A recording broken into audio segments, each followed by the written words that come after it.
यह सरयू नदी के किनारे बसी अयोध्या महर्षि वाल्मीकि द्वारा लिखे गए रामायण का केंद्र।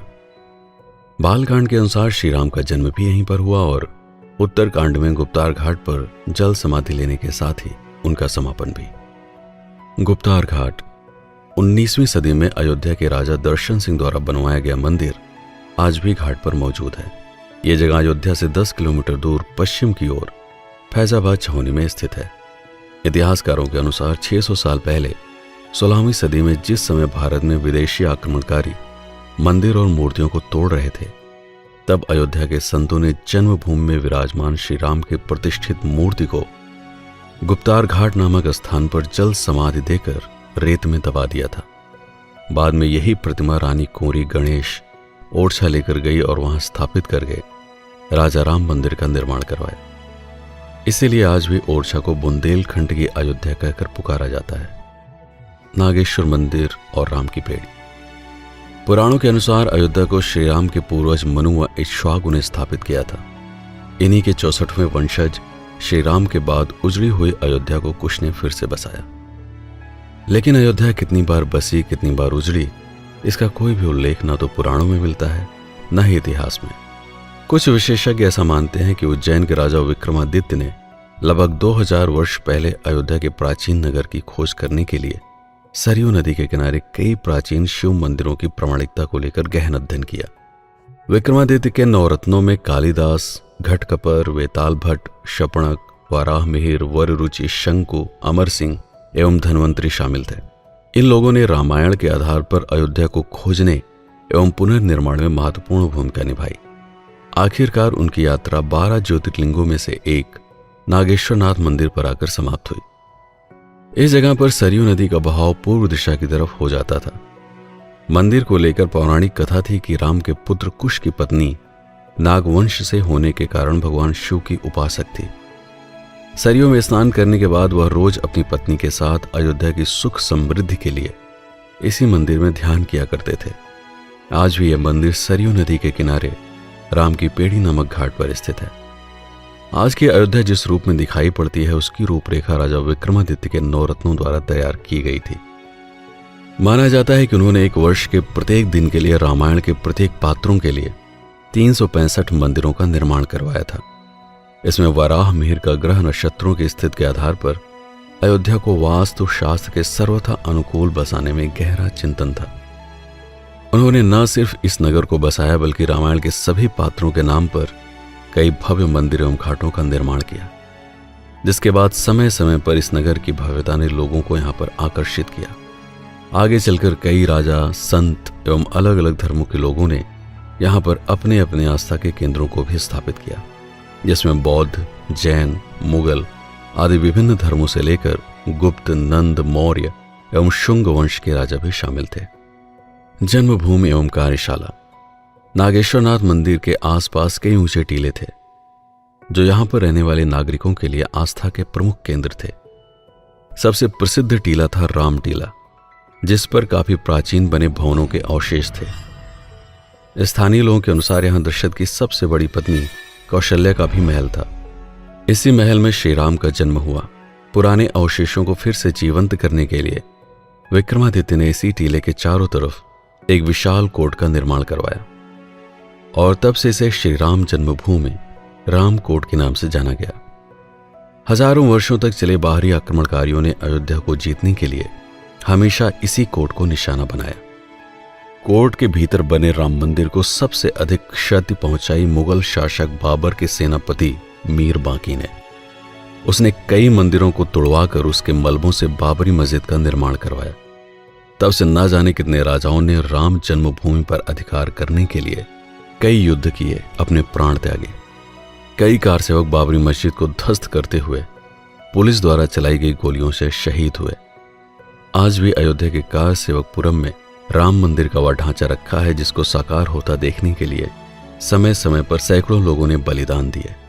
आखिरकार एक लंबे विवाद के बाद डॉक्टर बेबीलाल की खनन रिपोर्ट को ध्यान में रखते हुए सुप्रीम कोर्ट के 5 जजों की बेंच ने सर्वसम्मत से 9 नवंबर 2019 को श्री राम मंदिर के निर्माण का ऐतिहासिक फैसला सुनाया, जिसके बाद श्री राम जन्मभूमि न्यास नामक स्थान पर मंदिर निर्माण के लिए कार्यशाला बनाई गई अयोध्या में आने वाले पर्यटक यहां आकर राम मंदिर निर्माण के कार्य के साक्षी बन सकते हैं।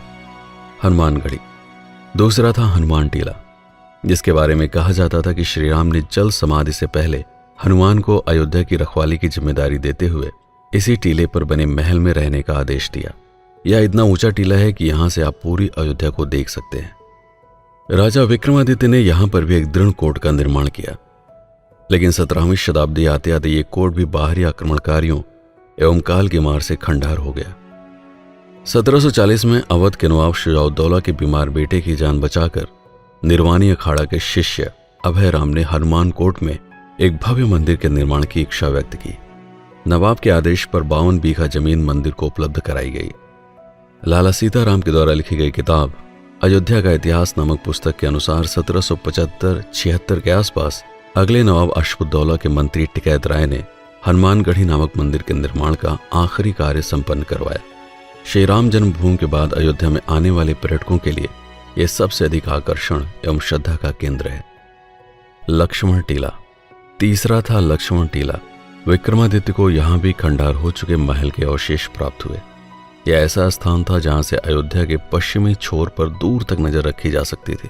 मान्यता थी कि यहां श्री राम ने लक्ष्मण जी के लिए एक किले का निर्माण करवाया था, जिस पर रहते हुए ऊंचाई से ही पश्चिम से आने वाले शत्रुओं की जानकारी मिल सके। आज ये किला एक नए स्वरूप में सरयू नदी के किनारे मौजूद है, जहां से नदी के विस्तार को भली भांति देखा जा सकता है। विक्रमादित्य से लेकर आज तक ये टीला लगभग 2000 साल का परिवर्तन अपने भीतर समेटे अडिग खड़ा है। धर्मशास्त्री ऐसा मानते हैं कि लक्ष्मण ने गोमती नदी के किनारे एक नया नगर बसाया था, जो लक्ष्मणपुरा के नाम से पुराणों में मिलता है। विशेषज्ञों के अनुसार आज का लखनऊ ही पौराणिक काल का लक्ष्मणपुरा हो सकता है। यहां भी लक्ष्मण टीला नामक एक जगह है, जिसे आजकल टीले वाली मस्जिद के नाम से जाना जाता है। मणि पर्वत। चौथा टीला था मणि पर्वत, जिसके बारे में मान्यता है कि राम और सीता सावन के महीने में चारों तरफ फैली हरियाली को देखने के लिए और साथ में झूला झूलने के लिए यहां आते थे। आज भी सावन के महीने में स्थानीय लोग यहां आकर श्री राम और माता सीता की मूर्तियों को झूला झुलाकर उस परंपरा का पालन करते हैं। विक्रमादित्य ने इस टीले पर भी एक मंदिर का निर्माण करके इसको पुनः जीवंत किया। भारतीय पुरातत्व विभाग के अनुसार महात्मा बुद्ध ने अयोध्या में 6 वर्ष इसी मणि पर्वत पर बिताकर अपने शिष्यों को बौद्ध धर्म का उपदेश दिया। सम्राट अशोक के द्वारा बनवाया गया एक स्तूप आज भी यहां मौजूद है। पर्वत के पास में ही प्राचीन बौद्ध मठ के साथ ही पीछे की तरफ मुगलों के समय में बनाई गई एक कब्रगाह भी मौजूद है। कनक भवन। कनक भवन के बारे में मान्यता है कि इसे महारानी कैकेयी ने सीता जी को मुंह दिखाई में दिया था। तब इसकी दीवारें सोने से अलंकृत थी। महाभारत कालीन कथा के अनुसार श्री कृष्ण जब यहां पर आए तो उन्होंने खंडार हो चुके भवन का पुनर्निर्माण करवाया, लेकिन हजारों वर्षों बाद समय और आक्रमणकारियों के ध्वंस से जब वह फिर से खंडार हो गया, तब 1891 में ओरछा के सूर्यवंशी बुंदेली राजा सवाई महेंद्र प्रताप सिंह की पत्नी ने यहां पर मंदिर के भीतरी भाग का निर्माण करके राम और सीता जी की मूर्ति को स्थापित किया, जिनके ऊपर सोने का मुकुट शोभायमान है। मंदिर के बाहरी भाग का निर्माण टीकमगढ़ बुंदेलखंड के महाराजा की पत्नी वृषभान कुमारी ने करवाया। कनक भवन का वर्तमान स्वरूप बुंदेलखंडी राजाओं की ही देन है। रामायण भवन। श्री मणिराम दास छावनी में स्थित है वाल्मीकि रामायण भवन।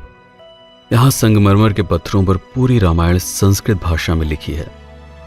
देश विदेशों में रहने वाले हिंदू धर्म के लोग यहां राम नाम लिखकर जमा करते हैं। श्री नित्य गोपाल दास जी महाराज ने सन 1976 में इसे स्थापित किया था। अशर्फी भवन। लगभग 80 साल पहले रामानुज संप्रदाय के संत मधुसूदनाचार्य ने जब जमीन खरीदकर मंदिर का निर्माण शुरू करवाया, तब नींव की खुदाई में सोने की अशर्फियों से भरा हुआ एक कलश मिला, जिसके कारण इसका नाम अशर्फी भवन पड़ गया। लक्ष्मी नारायण के इस मंदिर में संस्कृत पाठशाला के साथ ही धार्मिक आध्यात्मिक संस्कारों की शिक्षा भी दी जाती है। राजद्वार मंदिर। इसे अयोध्या का सबसे ऊंचा मंदिर कहा जा सकता है। मान्यता अनुसार रामकोट में आने के लिए यह मुख्य प्रवेश द्वार था। विक्रमादित्य के जीर्णोद्धार कराने के बाद कई राजाओं ने समय समय पर इसकी मरम्मत कराई, जिसमें राजा दर्शन सिंह से लेकर राजा जगदंबिका प्रताप सिंह तक शामिल थे। कहते हैं कि इसके गुंबदों पर सोने का आवरण चढ़ा है। यह मंदिर हनुमानगढ़ी के ठीक बगल में स्थित है।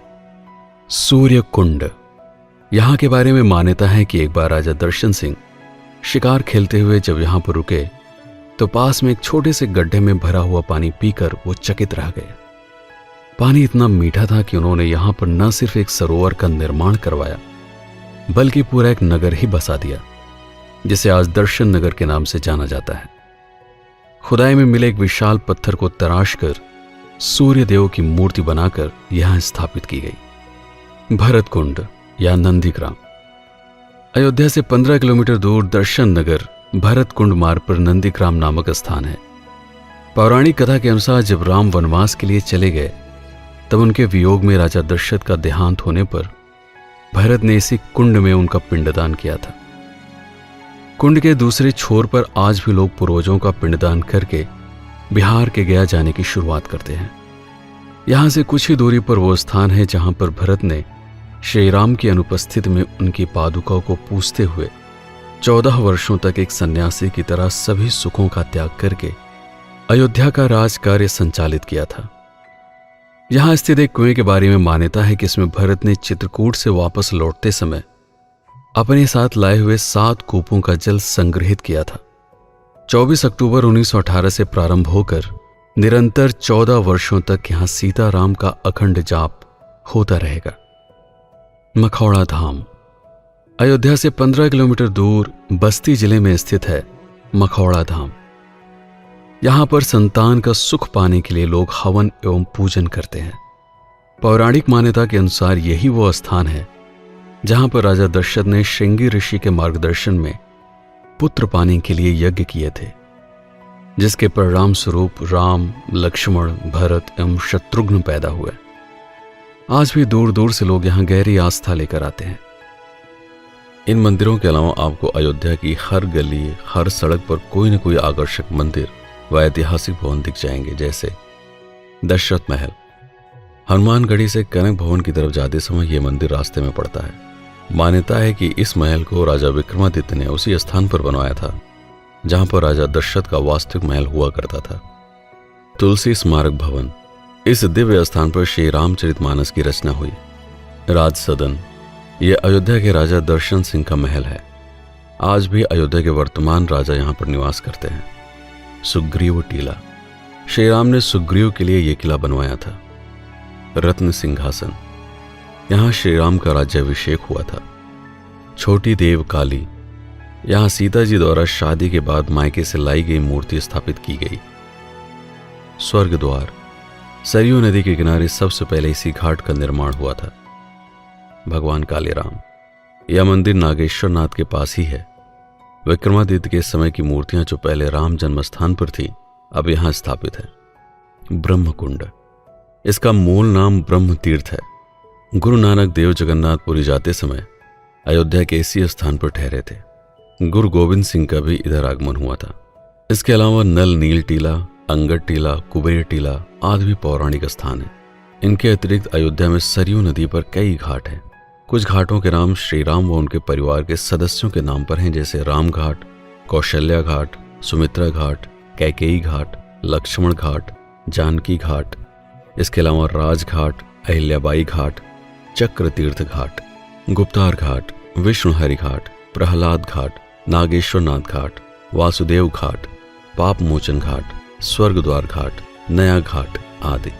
अयोध्या में लगभग 31 कुंड या सरोवर हैं, जैसे राम सरोवर या राम तीर्थ, दशरथ कुंड, भरत, लक्ष्मण, शत्रुघ्न, सीता, मांडवी, हनुमान, सुग्रीव, विभीषण, राधा, रुक्मणी व सूर्य कुंड आदि। यहाँ प्रमुख 7 अखाड़े हैं: निर्वाणी, खाकी, दिगंबर, निर्मोही, संतोषी, निरालंबी, महानिर्वाणी अखाड़ा, रघुनाथ दास जी की छावनी एवं बाबा रामदास जी की गद्दी। यात्रियों के रुकने के लिए यहाँ पर लगभग हर मंदिर के साथ धर्मशालाएं हैं, जैसे कन्हैयालाल धर्मशाला, बिरला धर्मशाला, बंबई की सेठानी की धर्मशाला, भावनगर की रानी की धर्मशाला, सेठ मोहनलाल, सेठ लखनऊ वाले, सेठ सूरजमल, सेठ शिव नारायण की धर्मशाला आदि। यहाँ पर यात्रियों के रुकने के लिए उचित व्यवस्था होती है। अयोध्या धाम में पूरे वर्ष ही पर्व उत्सव मनाए जाते हैं, साथ ही कई मेले भी लगते हैं। जैसे रामनवमी, रामानुज जयंती, जानकी जन्मोत्सव, सरयू जयंती, रथ यात्रा, तुलसी जयंती, गुप्तार घाट का मेला, रक्षाबंधन, रामलीला, भरत मिलाप, हनुमान जयंती, कार्तिक पूर्णिमा, श्री राम विवाह, महाशिवरात्रि आदि। इतनी जानकारियों को समेटने के बाद भी संभव है अभी बहुत सारी चीजें छूट गई हों। वीडियो को देखने के बाद अगर कुछ और महत्वपूर्ण स्थान छूट गए हों तो कृपया कमेंट में जरूर बताइएगा। भविष्य में जब कभी भी इसका अगला संस्करण प्रकाशित होगा तो उसमें उन सभी को भी शामिल किया जाएगा। वीडियो अगर उपयोगी लगा हो तो लाइक करना मत भूलिएगा। मैं हूं पीके सिंह और आप देख रहे हैं प्रतापगढ़ हब। इस वीडियो पर अपना समय बिताने के लिए आपका बहुत बहुत धन्यवाद।